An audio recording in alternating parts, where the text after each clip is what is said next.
What's the difference between gross margin and net profit? And why does confusing the two lead so many business owners to think that they're doing better than they actually are? In the last two videos, we looked at profit and bank balances and why both can mislead business owners to think they're making money. Gross margin and net profit are another area where business owners get tripped up because they sound similar, but they tell you very different things. Let's start with gross margin.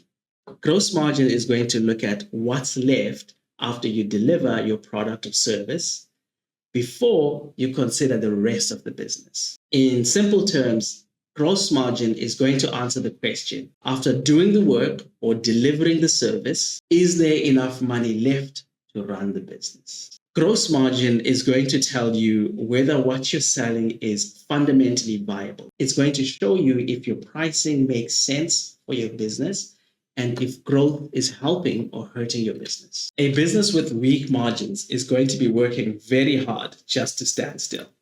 So if you consider this, if you're running a retail business and you're selling a product, let's say you're selling tea, you're selling a cool drink, you're selling t-shirts, and your t-shirts, you're selling them for 500 Rand. And your gross margin after delivering that t-shirt, what's left is 200 Rand, for example.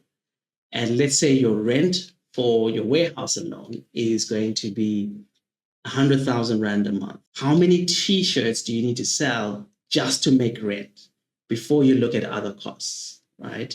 So that's what it means. You're going to be working very hard because your margins are very slim just to stay afloat.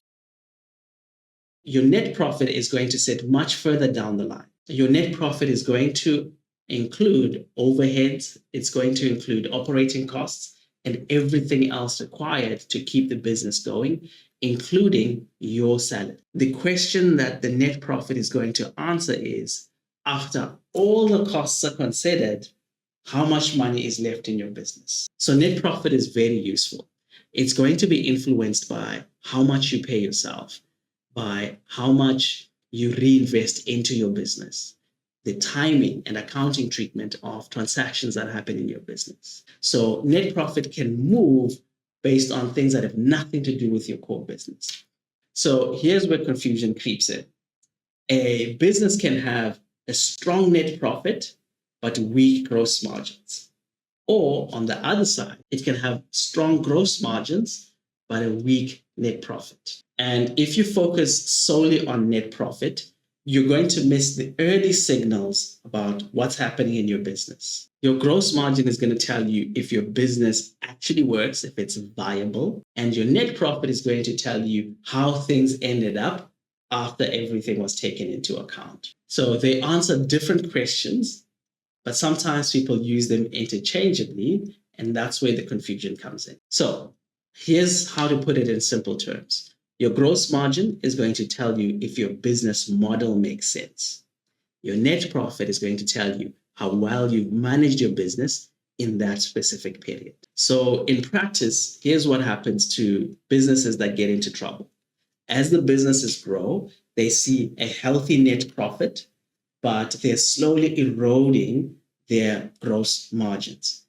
By the time they see a problem in the net profit, the damage is already done at the gross margins. If you've been using net profit as the main way to tell if your business is performing, it's going to be worth your while to watch our hub video on how to tell if your business is actually making money. In that video, we look at the bigger picture and put these numbers in their proper context. So now that we understand net profit, an important blind spot to cover is to understand when net profit can be a misleading indicator for decision-making in your business. And we'll be unpacking that in our next video.